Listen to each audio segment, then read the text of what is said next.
بسم اللہ الرحمن الرحیم۔ السلام علیکم۔ قصص الانبیاء سے بیان حضرت ادریس علیہ السلام کا ہے۔ وجہ نام ادریس کی یہ ہے کہ پڑھانے کی کثرت کے سبب سے لقب آپ کا ادریس ہوا، اور علم و نجوم آپ کے معجزات میں سے ہیں۔ وہ زمین پر عبادت کرتے، ان کو فرشتے سب آسمان پر لے جاتے۔ اللہ تعالیٰ نے فرمایا، اور یاد کر کتاب میں ادریس کو کہ وہ تھا سچا نبی، ہر روز پیرہن سیتے تھے، ہر دم سینے میں تسبیح پڑھتے، اور وہ اجرت سلائی کی کسی سے نہ لیتے۔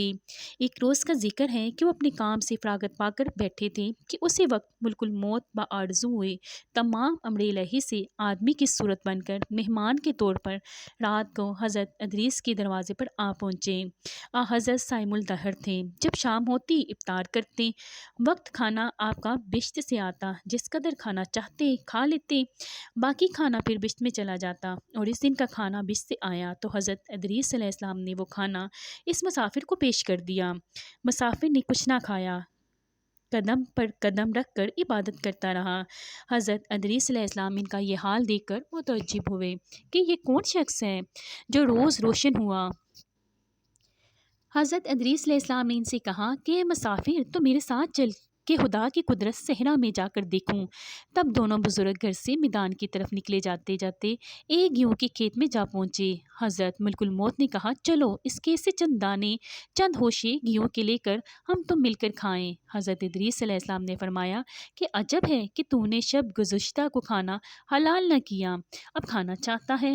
پھر وہاں سے دونوں بزرگ ایک دوسرے باغ میں جا پہنچے، اور وہاں بھی انگور دیکھ کر حضرت اسرائیل نے کھانے کا قصد کیا۔ حضرت ادریس نے فرمایا کہ تصرف ملک غیر میں حرام ہے۔ پھر جاتے جاتے ایک بکری دیکھ کر اسرائیل علیہ السلام نے کھانے کا ارادہ کیا۔ پھر حضرت ادریس نے کہا کہ بیگانی بکری کو ذبح کر کے کھانا ممنوع ہے۔ بس اسی طرح 3 روز تک دونوں باہم گفتگو کرتے رہے، جبکہ ادریس علیہ السلام نے معلوم کیا کہ یہ کون شخص ہے، اور بنی آدم علیہ السلام میں سے معلوم تو نہیں ہوتا۔ تب حضرت نے فرمایا کہ خدا کے واسطے ظاہر تو کرو کہ تم کون ہو۔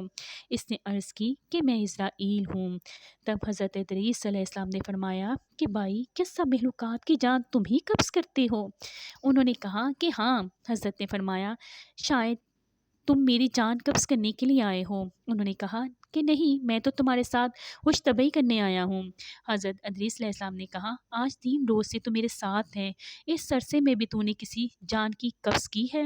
وہ بولے، ترجمہ: فرشتے نے کہا کہ کل جان قبض کرنا ہمارے ہاتھ میں ایسا ہے جیسا کہ تمہارے دونوں ہاتھ کے نیچے روٹی رکھی ہوئی ہے، یعنی جس کی اجل آتی ہے اللہ تعالیٰ کے حکم سے میں ہاتھ بڑھا کر اس کی جان قبض کر لیتا ہوں۔ اور بولا، اے ادریس علیہ السلام، میں چاہتا ہوں کہ تیرے ساتھ رشتہ برادری کا کروں۔ حضرت ادریس علیہ السلام نے فرمایا کہ میں تیرے ساتھ رشتہ برادری کا تب کروں گا کہ تلہی جان کی ایک بارگی تم مجھ کو چکھا دیں، تاکہ خوف اور عبرت سے زیادہ ہو، اور پھر عبادت اور اپنے خالق کی، اپنے رب کی عبادت میں زیادہ سے زیادہ کروں۔ ملک الموت نے کہا، بے رضا الہی کسی کی جان قبض کر نہیں سکتا میں۔ تب حضرت ادریس علیہ السلام نے خداوندی قدوس کی درگاہ میں عرض کی، حکم ہوا کہ جان حضرت ادریس علیہ السلام کی قبض کر۔ انہوں نے حضرت ادریس علیہ السلام کی جان قبض کر لی۔ پھر ملک الموت نے خدا کی درگاہ میں دعا مانگی، پھر اللہ تعالیٰ نے ان کو زندہ کیا، اور حضرت ادریس علیہ السلام نے اٹھ کر ملک الموت کو اپنی گود میں لے لیا۔ دونوں نے آپس میں رشتہ برادری کا لگا لیا۔ پھر ملک الموت نے ان سے پوچھا، اے بھائی، تلہی جان کرنے کی کیسی تھی؟ وہ بولے کہ جیسے کسی زندہ جانور کی کھال سر سے پاؤں تک کھینچی جاتی ہے۔ ملک الموت نے کہا کہ اے بھائی، قسم ہے رب العالمین کی، جیسا کہ میں نے تیرے ساتھ احسان کیا ہے ایسے کسی کے ساتھ نہیں کیا۔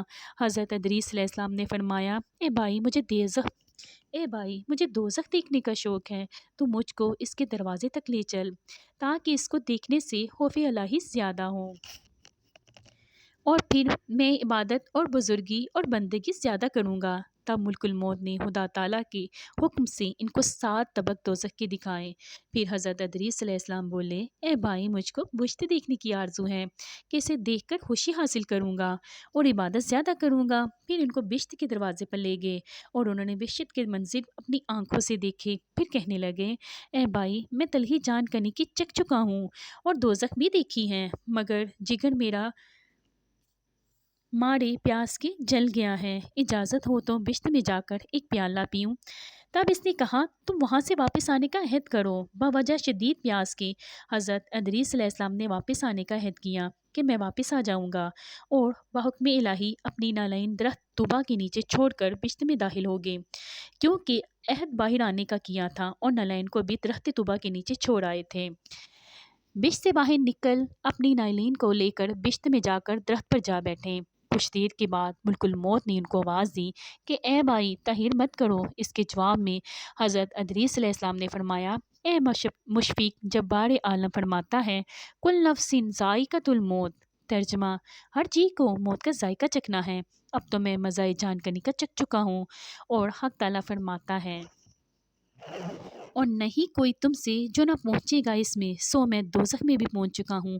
اور یہی جلیل و جبار فرماتا ہے، ترجمہ، نہ پہنچے گی وہاں ان کو کچھ تکلیف اور نہ ان کو وہاں سے کوئی نکالے گا، یعنی جو بشت میں گیا پھر وہ باہر واپس نہ آئے گا۔ اے بھائی میں اب ہرگز باہر نہیں آنے کا۔ درگاہ باری سے آواز آئی، اے اسرائیل تو حضرت ادریس علیہ السلام کو چھوڑ کر چلا جا، میں نے ان کی تقدیر میں یہی لکھا تھا۔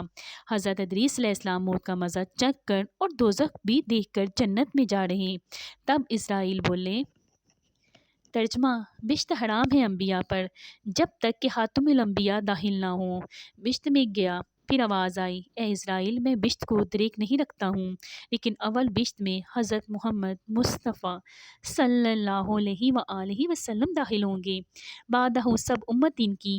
اور قول دوسرا یہ ہے کہ طواف کرنے والے سب طواف کرتے رہے بشت میں، اور حق تعالیٰ نے فرمایا، اور اٹھا لیا ہم نے اس کو اونچے مقام پر، پس بشت میں حضرت ادریس تو جا رہے ہو، اور ان کے فرزند سب فراق سے شب روز گریہ زاری میں تھے۔ ایک روز ابلیس لعین ان کے پاس آیا اور کہا کہ تم مت رویا کرو، میں تمہارے باپ کی سی ایک صورت بنا دیتا ہوں، تم اس کو شب و روز دیکھا کرو اور بوجھو اس سے، تمہارا سب دکھ درد اور غم جاتا رہے گا اور تم خوش رہو گے۔ ابلیس لعنت اللہ نے ایک ایسی صورت بنائی کہ ان کی شکل میں اس میں کوئی فرق نہ تھا، صرف اتنا ہی فرق تھا کہ یہ صورت تھی اور بات نہ کرتی تھی، اور وہ لوگ اس کو پوجا کرتے تھے، جہاں تک کہ رفتہ رفتہ بت پرستی تمام عالم میں پھیل گئی۔ مشرق سے مغرب تک یہ رواج جاری رہا، کوئی آدمی اللہ تعالیٰ کو نہ جانتا تھا، علم و عمل ان میں مفقود تھا۔ بعدہ خدا تعالیٰ نے حضرت نوح علیہ السلام کو ان پر پیغمبر بنا کر بھیجا تاکہ ان کو راہ ہدایت کی بتا دیں۔ واللہ تعالی بالصواب۔